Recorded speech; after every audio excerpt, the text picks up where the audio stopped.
তহিলং কৰাৰ লগতে ঘৰৰ আচবাবসমূহ ভাঙি লণ্ডভণ্ড কৰে।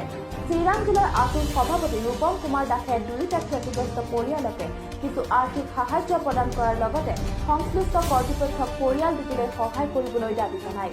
ইয়াৰ লগতে এনে কাৰ্যকলাপ সঘনাই ঘটি থকা দেখিও বিজেপি চৰকাৰে চকুমুদা পুলিৰ নিচিনা দিহিং পাটকাইত কয়লা খণ্ডৰ দ্বাৰা বনাঞ্চল ধ্বংস কৰি গয়া ৰাইজ আৰু হাতীক বিপদত পেলাব বিচৰা কাৰ্যক খোদ চিৰাং জিলা ছাত্ৰ সন্থা আৰু পানবাৰী আঞ্চলিক ছাত্ৰ সন্থাই কঠোৰ ভাষাৰে গৰিহণা দিয়ে।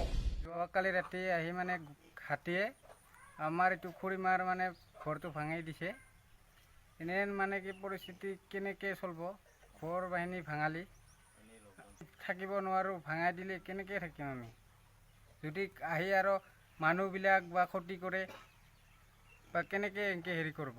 চাওক, সঁচাকৈ মানে দুখৰ বিষয় যে চিৰাং জিলাৰ পানবাৰী ৰেঞ্জৰ অন্তৰ্গত যি মানাস ৰাষ্ট্ৰীয় উদ্যান আছে, এই মানাস ৰাষ্ট্ৰীয় উদ্যানৰ দাঁতিকাষৰীয়া গাঁও বাৰ্চিজাৰ অৰ্থাৎ ৩ নং চাওৰাং গাঁৱত দুটাকৈ পৰিয়ালত বনৰীয়া হস্তীয়ে ক্ষতিগ্ৰস্ত কৰিবলৈ দেখা গৈছে। ইয়াৰ কাৰণ আমি জানিব পৰা মতে যে যি বনাঞ্চল আছে মানাস ৰাষ্ট্ৰীয় উদ্যান, সেই বনাঞ্চলত খাদ্য নাটনি হৈছে, ফলত গাঁওসমূহলৈ সেই বনৰীয়া হস্তীবিলাক খাদ্যৰ সন্ধানত ওলাই আহে।